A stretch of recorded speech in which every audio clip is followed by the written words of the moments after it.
So thank you, Jonathan, for taking the time out to chat to us today. It's a real pleasure. I believe you've just come back from Spain from your holiday. How was that? I have. I had a lovely few days in Spain, family holiday in the sunshine, and back to the grey, grim north of England, but no place like home, is there? Oh, absolutely. I'd really like to start our chat about how you started. Where did you come from, what your beginnings were? So can you talk me through your pop star ambitions? My pop star ambitions, wow. Well, I was always very musical, and certainly all the time I was at school, I was playing, I was writing.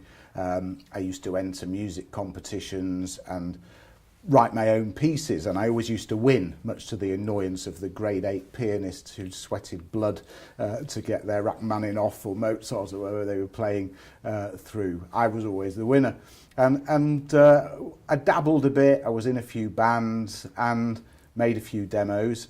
I think at that time, you know, late 70s, early 80s, it was very, very expensive to make music. You needed a lot of kit, and I was a keyboard player. And I was a keyboard player without any keyboards because they were so expensive. They were really beyond reach. Not like now where you can make music in your bedroom.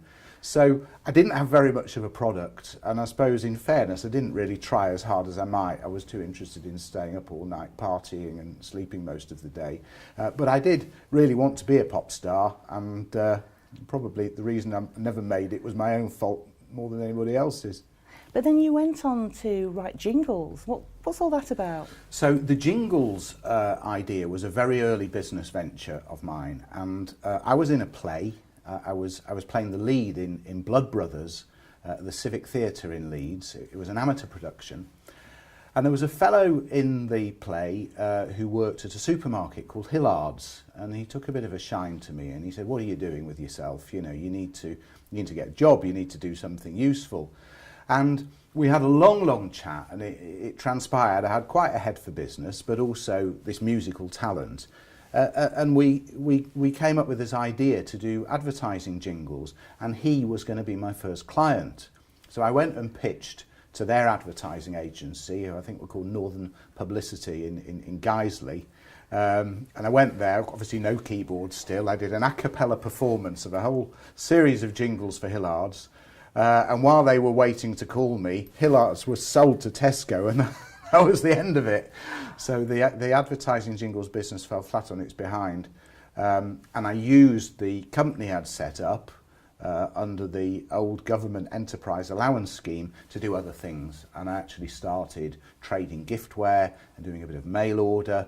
And I had this really good idea about selling books by post. I think probably a bit ahead of its time. Because it didn't really take off, but had I tried it 10 years later, you know, it could have been the next Amazon. Absolutely. Can you share with us today what created your drive and resilience, your creativity? Well, I think it's really born of necessity. I wasn't really the kind of person who could work for a company or would fit into a corporate scheme. I was always very individual and very independent and wanted to do my own thing. So if you're like that, you basically either starve or you do something for yourself. And eventually the things I was playing with as businesses took hold and they started doing well. When it was downtime, when it was not going so well, what do you think really kept you going? It was really the fear of failing. I think the first 10 years of the business were all about being absolutely terrified of losing it all and being left with nothing.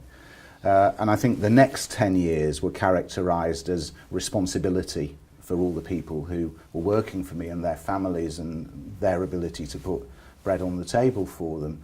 But in the early days, it was really fear. It was pure, unadulterated, terrified fear of failing and of losing it all. Did you find it was, now there are so many things to help young businesses, help them set up, but obviously when you were doing it, none of that was there. How did you get that knowledge to start? Well, you're right, there was nothing, and there were no mentors, and there was nobody you could go to for help. And I think it's really a case of needs must and being thrown in at the deep end. because if you have a problem to solve and nobody else is going to help you solve it, you eventually have to work out a way to do it yourself. And I remember being in situations where it looked really bleak, you know, having a huge order from a local authority, a supplier who wouldn't extend credit, a bank who wouldn't entertain the idea of giving me any money, and having to work out a way to finance a deal in a creative and different manner, and actually worked through and succeeded with it. So it really was a case of finding a way, because if you didn't, you would fail.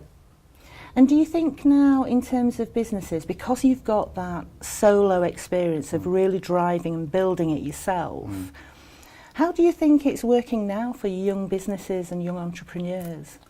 Well, I think for startups now, there's a whole infrastructure of advice and information and funding channels. There's probably too much. It's probably a little bit too easy, to be honest. But there is a huge amount out there for them. A very, very different situation to when I started out. Now, I'm going to sort of swing away a little bit from the business and the resilience. I know you've been a vegan for quite a while. How did that all start? Well, I would call it vegan. Vegan? Vegan. I was a vegetarian, had been for 30 years. I think at the point I first became a vegetarian, I didn't eat dairy or eggs either for a little while, but it was very, very difficult to do at that point in time. And I lapsed into just being a vegetarian. And a bit later on, I dropped the eggs and I was just left with dairy. I became a vegetarian because I felt it was very wasteful to feed food that was suitable for humans to animals in order to then turn into meat to feed back to humans. That was my initial motivation. But as I began to discover more about it, I felt that the meat industry was quite cruel. I felt that it was something I didn't want to subscribe to. And I felt a lot healthier and a lot better on a vegetarian diet. So I was eating vegetarian with dairy, and I felt after a while that the dairy wasn't really doing me any good. And I thought I'd just try a few days without it, and I felt a lot better. So now I'm wholly vegan. I only eat plant-based foods, no meat, no fish, no eggs, no dairy, and it's absolutely great. It's always interested me when we've talked in the past about when you do anything, your drive for learning about a topic and a subject. What would you advise other people now in anything they do in their walk of life? How would you help them? Well, I think they have to be passionate about what they're doing. Without the love and the wish to do it, the yearning to do it, you're not going to do it properly. If you really want to know about something, you're going to go out and find out and learn, and you need to know more about your subject than anybody else. So when I was in the bin business, I knew more about bins than anybody else on the planet. I could go anywhere and see a bin. I'd tell you who made it, what it weighed, what it's used for, how much it cost. That's what you need to be able to do. In terms of how I help other people, it's based on 25 years of experience at the coalface, having seen it and done it, and being able to relate those experiences and share them with other people, and hopefully lead them on a path where they won't make the mistakes that I made. That's fantastic. It leads me into your really final, successful, mega successful business. How did you go from the leap to giftware and books into waste management? Okay, so out of all those little embryonic businesses, I ended up doing a consultancy job for a fitted bedroom firm. And it was supposed to be a dozen hours a week running a call centre. And it actually became a 60 to 70 hour a week job running their whole direct response department, including coupons, appointments, the whole shebang. And I transformed it. I turned it round and did very well with it. And they, as far as I'm concerned, reneged on their agreement with me. And so I left. And I did a few months in menswear as a salesman on the road. That really didn't work out. And so here I was between jobs. I had some money in the bank. I had sales skills. I had marketing skills, but I didn't have a job. And I was looking for an opportunity. And I picked up a book called The Green Directory. And there was a tiny little paragraph in there headed recycling. And it said, we pay to bury our waste in holes in the ground, and yet the material we bury has a value, so we pay for it twice. And this was the eureka moment. I didn't quite know how, but I knew that that was going to be the direction I would follow. If I could solve this problem, I'd be doing a great service for society, and I might make some money at the same time. And at that point, the recycling rate in the UK was 4%. It's now 50%, Wow. or nigh on 50%. That's really interesting. And the work I did in terms of providing container solutions was a big part of that growth. So actually the first thing I did was work with a little consultancy in Leeds as a volunteer initially, and then as a paid consultant. And then I did some work for a plastics company, helping develop a product range for them. And then I went out on my own in 1993. 10 years later, I floated on the stock exchange. It was then a public company. And 11 years after that, I was fortunate to sell it, and that frees me now to do other things with my time.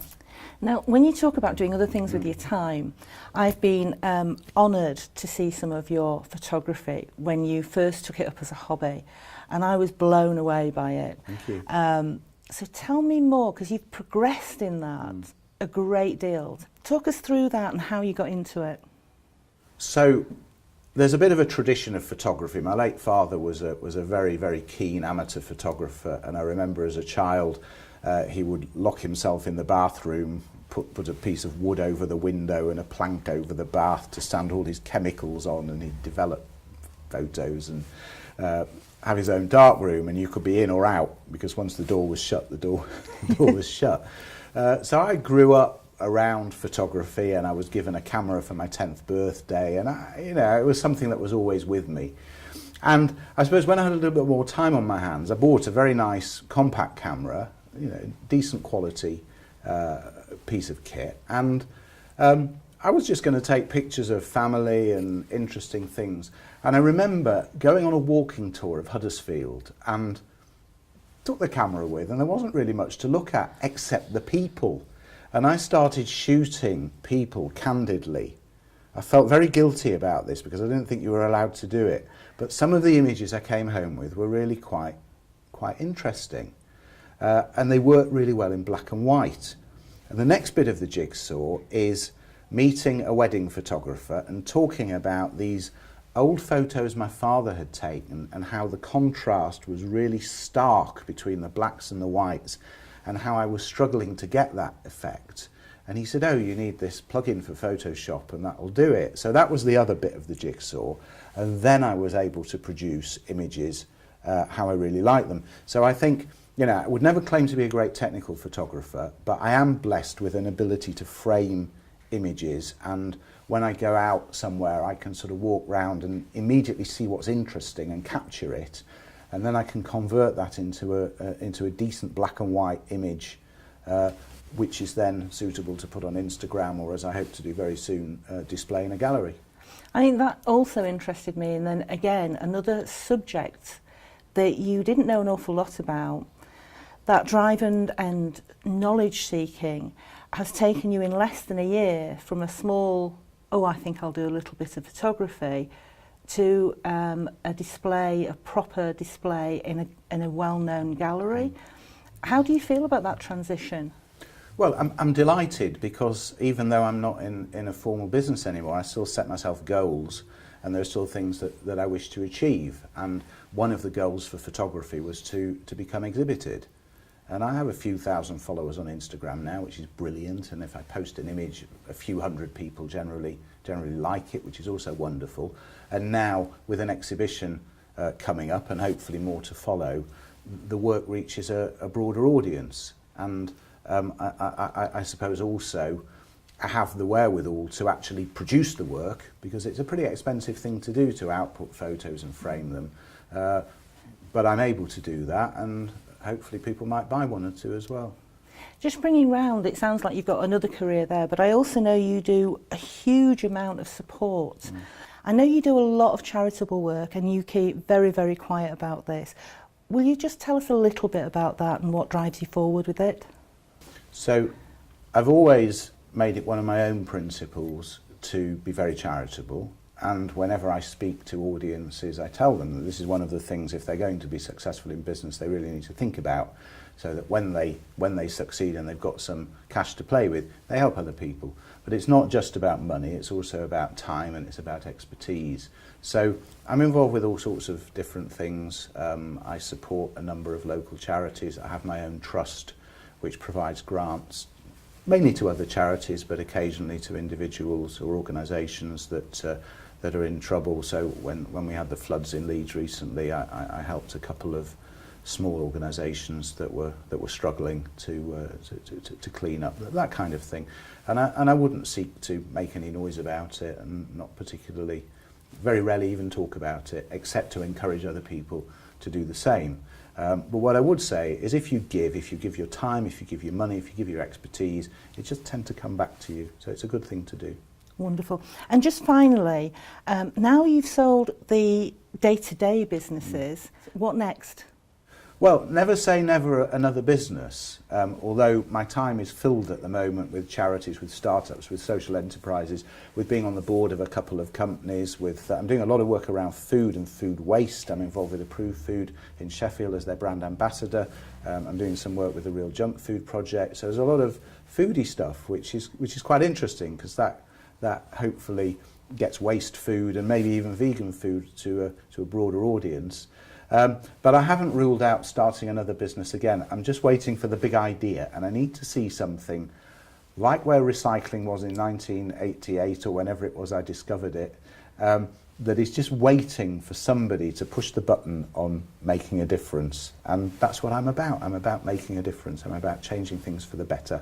And there's not much point to do anything unless there's going to be a benefit of actually something or some society or the environment improving. That's what I'm all about, and that's what I'm looking to do. That's brilliant. Thank you so much for your time, Jonathan. It's a real pleasure to talk to you as always. A pleasure. Thank you.